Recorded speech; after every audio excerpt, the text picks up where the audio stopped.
Good morning, everyone. We will bring the Finance and Audit meeting to order. And if the secretary will note that all the members from the Finance and Audit Committee are here this morning. This is the March 6th version of the meeting, and if we can ask our secretary first to let the public know how they can address the board or the committee this morning. Thank you, Alice? Mr. Chairman. Good morning, everyone. Before we begin public comment for the California High-Speed Rail Finance and Audit Committee meeting, I would like to review some important information. For members of the public who have joined us in person and wish to provide public comment, you will be called on in the order we received your card. If you are joining the meeting via Zoom and wish to provide public comment, please use the raise your hand feature located at the bottom of the app. If you are dialing in by phone, pressing the number 2 will raise your hand and put you into the queue. Speakers will be called on in the order their hands were raised. Once you are in the queue and your name is called, please click the prompt on your screen to allow your microphone to be unmuted. If you are joining by phone, we will call on you by the last 4 digits of your phone number. At that point, you will hear a message that your phone is being unmuted. Each speaker will be given 2 minutes to speak, and I will remind you when you have 15 seconds remaining. When it is your turn to speak, please slowly and clearly say your first and last name, and if applicable, please state the organization you are representing.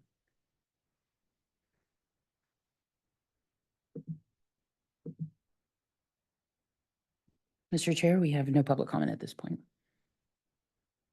Thank you, Alice.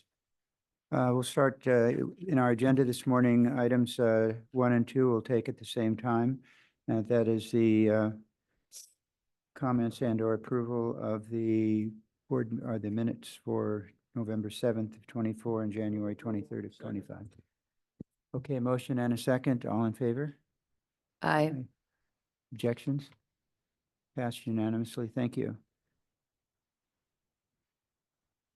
Item number 3 this morning. Where's Paula? Good morning, Ms. Rivera. Item 3 is our audit report by our Chief Auditor, Polly Rivera. Good morning. Morning. I'm Paula Rivera, Chief Auditor for the Authority. Today I bring 3 audit reports to the Finance and Audit Committee. The first 2 are reviews we performed of the Master Resource Pool for the Bakersfield Extension Design Services Agreement and the Burbank to Anaheim Regional Consultant Agreement. The Authority uses the Master Resource Pool to document the consultant staff and associated billing rates by fiscal year for each agreement.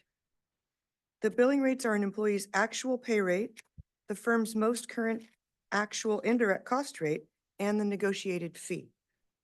We found a number of employee pay rates and consultant indirect cost rates that required revisions to the Master Resource Pool submitted to the Authority. Any overbillings related to the revised rates for invoices in the first few months of the year will be credited to the Authority. The third item I bring to the committee is a report that identifies the results of an audit we performed for the preliminary engineering and project-specific environmental work clearance process for the Bakersfield to Palmdale section, Agreement 1344. The prime consultant is T.Y. Lin. The agreement was initiated in 2014, and our audit included the prime and 11 sub-consultants. All told, we audited 78 years of costs billed to and reimbursed by the Authority. These costs were paid with state and federal funds. We initiated our audit in March 2022. However, due to the nature of our workload these past couple of years, this audit work had a number of starts and stops due to the 18 pre-award reviews we performed. Pre-awards take priority because an agreement isn't executed until the pre-award review recommendations are incorporated in the final agreement. In addition, we are performing other internal audits during this same timeframe. As part of our continuous improvement process within the audit office, we have dedicated all of our audit team to each element of the audit plan to enable us to shorten the time frame of these types of audits. Authority agreements for architectural and engineering services are compensated based on actual costs. Hourly billing rates are an employee's actual pay rate the firm's most current actual indirect cost rate as of July 1st, and the negotiated fee. This agreement was executed in February 2014 for $46 million. There were 7 amendments, and the current end date is March 2025.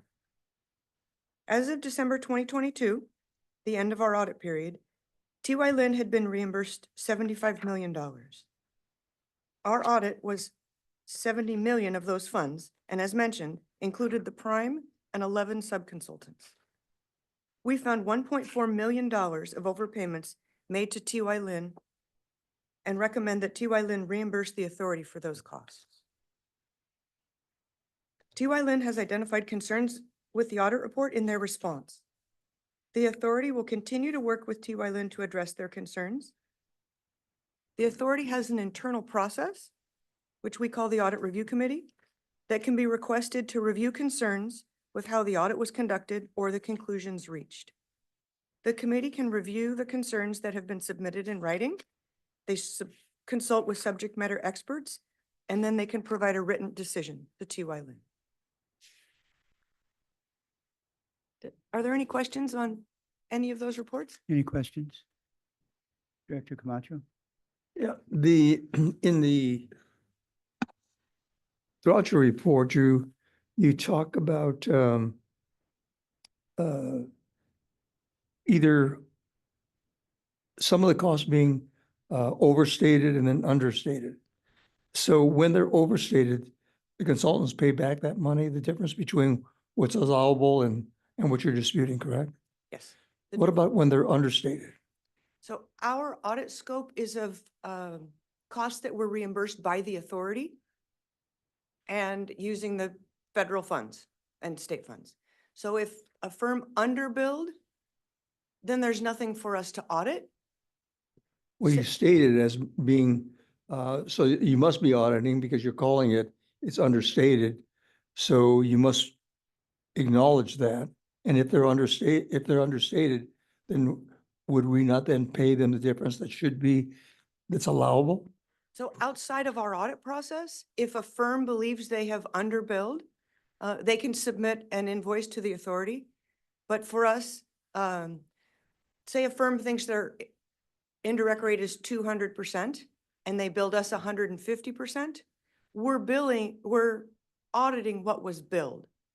And if they can support the 150%, then that's allowable. If they would like to submit an invoice for the 200% indirect rate, then that would be outside of our audit because it hasn't been reimbursed yet. Okay, thank you. Sure. So thank you for this. You always do a good job. Two things, the start and stopping of audits. I'm glad that you're trying to get that under control because for any business being under an audit by a state agency causes concern. And when they go on and on, it's definitely a problem. So I've heard you said that that's not going to happen again, given the way that you're dealing with your staff resources. So for these, those first 2 audits, those master resource pool reviews, we took all 13 of us and we do one at a time. Do one, get it done, do one, get Okay, it done. So, great. Great. That's our new plan. So my second is following up on Director Camacho's question, which is in a lot of audits, at least the ones I participate in, they're a little bit more formal than this, but you do have mitigation notes or responses that are not something you may agree with, but it's something that you are noting that's important. And I do think where there's been perhaps an underpayment on some part of a contract and an audit issue on another part, that you can put it in an audit report as maybe mitigation's not the right word, but I've seen it, or a note where you say, if it's being disputed, this is the nature of it. So we, when we're looking at the audit, understand that the entire issue, which is a little bit different than just saying, well, they owe us 1.4 million. It could be that when you go through this process, you will mitigate that out given the underpayment on some other part of the contract. Maybe not, but do Do you ever do that? Put in notes or mitigation notes? We don't, based on the current scope, the scope is auditing what's been reimbursed with state and federal funds. I understand that, but you know what I'm talking about in a yes, normal and- audit, yeah. We could, but the downside to that is it would lengthen the time it takes us to do an audit. So right now, if we are doing an audit and somebody's billed a rate that's easily supported, we look at the risk of lowering their rate to something that would require paying back money, and we move along to the next Yeah. firm. I don't mean for you to look at that. I just mean, and typically it's called management response in an audit.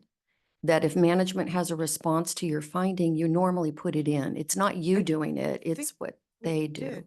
You did, but I'm just saying, when you get to your conclusion, it's the one, the executive summary. Mhm. I normally see it at that, so that if someone is just looking at a summary page, is it there and I've missed it? No, you're right. In the executive summary, it is not.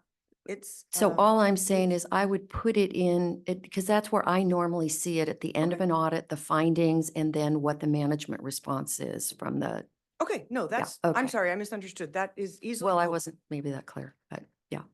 Because then it would be a little bit more for anybody that's looking at it, they would understand that there is another side to this issue. Absolutely. We can Okay. do that. See the consultant's response in attachment A. Or even on your executive summary, because it would help for us to understand, well, there's a 1.4, but the management of the company is saying, yes, but we got underpaid in other areas. Yes. Okay, thank you.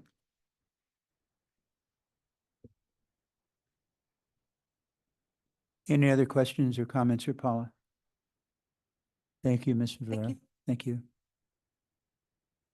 The next item is from our Chief Financial Officer, our financial update. Good morning, Mr. Metalka. Good morning. Good morning, Chairman Richards, Vice Chair Miller, Directors Camacho, Gilmetti, CEO Chowdhury. My name is Jamie Metalka. I am honored to be before the committee today as our fairly recently appointed Chief Financial Officer. I have been before the committee, but in prior roles as the Director of Risk Management and Project Controls, and also as the Assistant Chief Financial Officer.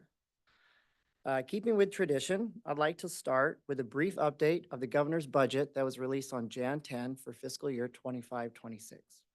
Overall, the budget proposed by the governor is a balanced fiscal plan, but it did include austerity measures that did impact the authority. Overall, as a statewide approach, they're looking to eliminate 6,500 positions and reduce operating expenses by $2 billion. The authority's part in this efficiency drill was a reduction of 6 state positions and $2.1 million in operating costs. These changes will be heard and reviewed during the upcoming legislative session, and any impacts that are chaptered by our legislature and governor will be reported back to the committee when they occur. Before I get into the financial reports, executive summary, I'd like to update the committee on a couple milestones. The first one is the state held a cap and trade auction in February, and the outcome of that auction resulted in the authority receiving an estimated $212 million in proceeds, which is not yet reflected in our reports. The second milestone is we started to draw down on our federal funding from the Federal State Partnership Grant, covered further on slide 6 of this presentation. Also on January 10th, the authority was awarded $89.6 million from the Railroad Crossing Elimination Program to complete the LeGrand Road overcrossing within the Merced Extension Project. The project consists of closing 2 at-grade crossing conflicts with freight rail, with the construction of a new overcrossing and connecting roads. We will be matching the federal funding with $22 million in state cap and trade funding. So the total project will be $112 million. Okay, if we can go to slide 2, we'll start on our accounts payable and aging dispute report and cash management report. Perfect, thank you. We continue our timely payment of invoices with no late payments to report for the period. As for the dispute summary, we are slightly up from the last reporting period, primarily due to the continued negotiation and dispute with one contractor who makes up 98% of that total. At the bottom half of the slide, the cash management report reflects our total cash position at approximately $4.3 billion, comprised of $777 million in Proposition 1A bond funds, $3.4 billion in cap and trade funds, and $12 million in our property management fund. Now, these balances do not include the November 2024 auction because we have not yet received the Department of Finance executive order to release the funding. That'll add $257 million to our cap and trade balance. And as I just mentioned, there will be seeing an influx of $212 million from the February auction. Okay, we can go to the next slide. We can go over our administrative budget and expenditures report. Our expenditures are at 33% of the budget through halfway of the fiscal year, primarily due to state staff vacancies and lower than expected operating expenditures. However, the high note from this report period is that our vacancy rate was reduced to 25.2%, and we continue to bring that down further. I'll have a bit of more good news on this report as we get to our flash report at the end, providing a little bit more about where our vacancy rate is and filling positions. Now, this report will be impacted when the budget is signed on the austerity measures I was mentioning earlier, if those are adopted. If we can go to the next slide on our capital outlay summary report. Thank you.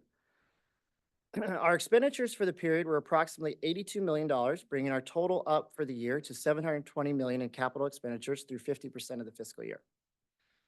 Now, generally, we do see a slight reduction in expenditures for the winter months and also the holiday period as we have the railroad moratoriums as they do the shipping for the holiday period.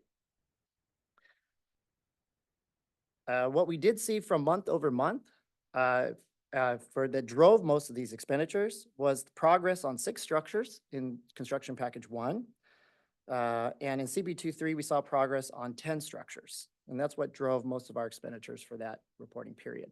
And we will have an update today at our full board meeting on our Central Valley progress.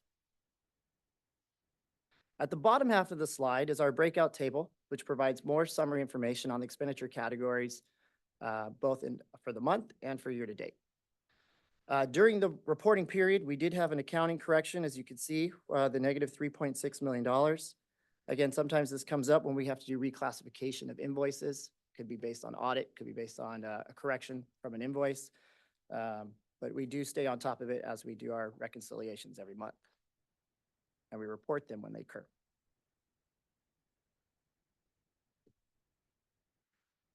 Okay, we can go to the next slide.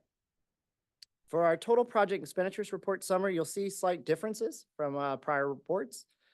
Again, we've updated the slides to provide a bit more information on both expenditures by funding source and total funding by source. So to give a better status view of how this project is funded. At the top half of the slide, you will see we maintain the program categories: construction, project development, local assistance, and then the support funding and admin.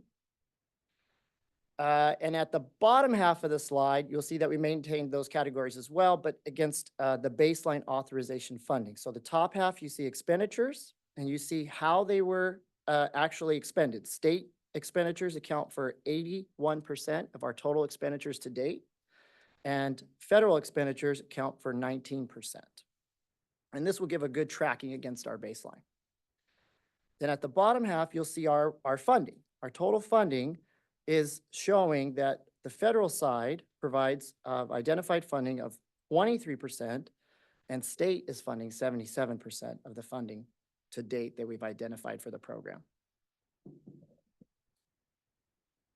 So this is a new view. I just want to make sure that if there are any questions, I'll stop here before I go on to the next slide. The visual is to provide a little bit more context and graphics to how we're funded and how we're expending funds. Okay, go to the next slide. The next slide provides a summary and status of our federal funds and state match liability, providing updates to our stakeholders and to this committee every month on our drawdowns of federally awarded grants and the associated state match. And so you'll see as we progress the work, you'll see how the funding is drawn down from the federal government. And also if any new funding is provided to us from the federal government, you'll see it on this slide. So the recent change was the addition of the Railroad Crossing Elimination Grant for 89.6 million. It's the second to bottom line. And as I mentioned earlier, as one of the notes, we have started to draw down both on the Chrissy grant for the Shafter grade separation project and the FSP grant as well for a total of 1.5 million. And I am happy to report that we actually have received those funds. So they were submitted to the federal government for reimbursement based on invoices, and they did send us the money back, as is customary in the grant process. Jamie, Yes, sir. so we've got 1.3, a little over 1.3 billion to draw down on federal funds, is that correct? Well, that, I think you're looking at the far right, correct? The Correct. 1317? Yes. That's actually our remaining state match. Our remaining balance of drawing down federal funding is 4.3 billion. So the way the chart is structured, you have the federal funds to the left side and then the state requirement to those federal funds on the right side. So is that in jeopardy now, the 4.3?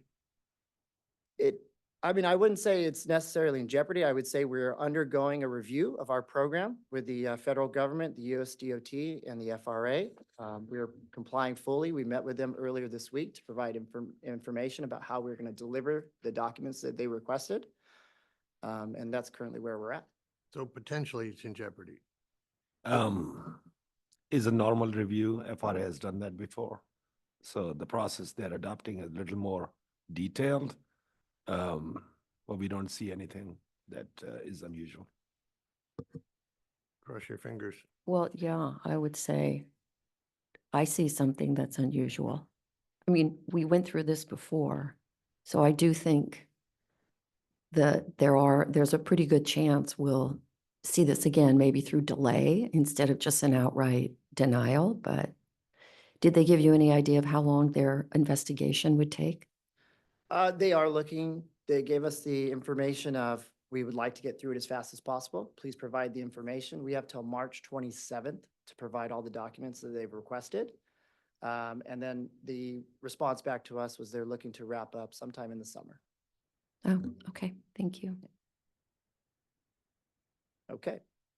All right, so can we please, we'll move to the contract expenditures report.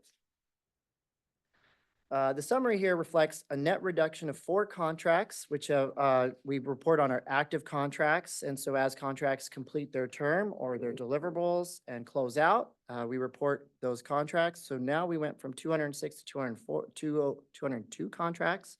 The total value of our active contracts is $12.4 billion. Our small business cumulative utilization rate ticked down slightly from 23.9% to 23.5%. And then at the bottom half of this slide, we provide an update as we're hitting our various target. So for the disadvantaged business enterprises, we are slightly below target at 9.4%. For the disabled veteran business enterprises, we're actually above target at 4.6%. And then for our overall goal, we're at 23.5% to a target of 30%. We have, though, 883 small businesses actively working on this project, which includes 306 DBEs and 110 certified DVBEs. If we can go to the contingency slide next.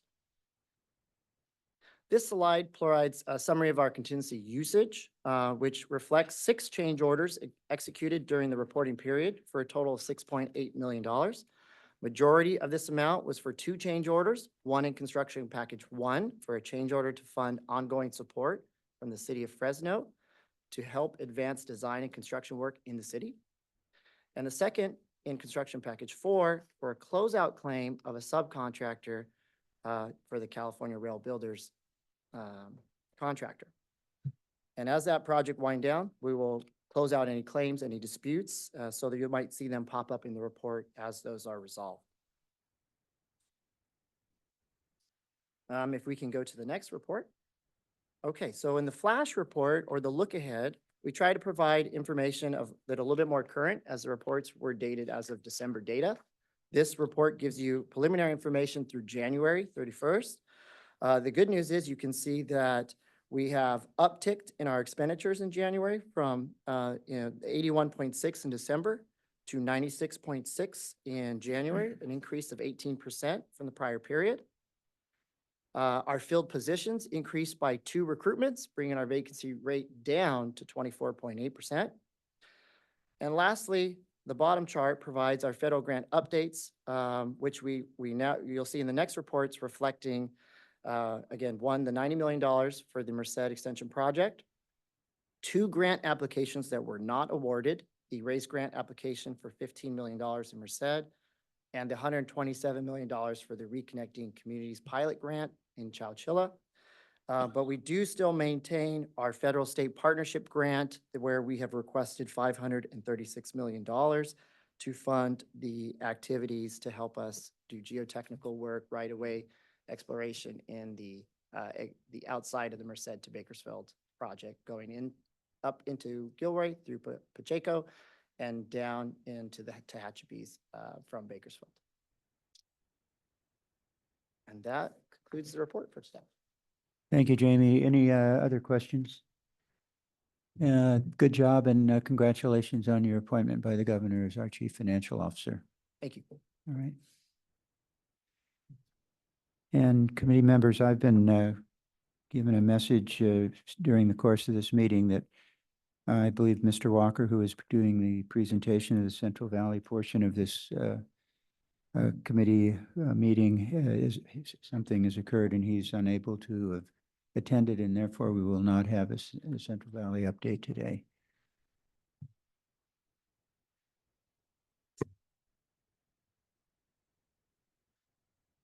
Yeah, we're good. Any questions or comments from any of the committee members? Not on that last item, but on anything? Hearing none, then ladies and gentlemen, it's a short meeting today, but this committee meeting is now adjourned, and please join us at what time are we, at 9:30? What time's the board, at 9:30? Sorry? Yeah, at 9:30 this morning for the High Speed Rail Authorities Board meeting. Thank you, this committee meeting is adjourned.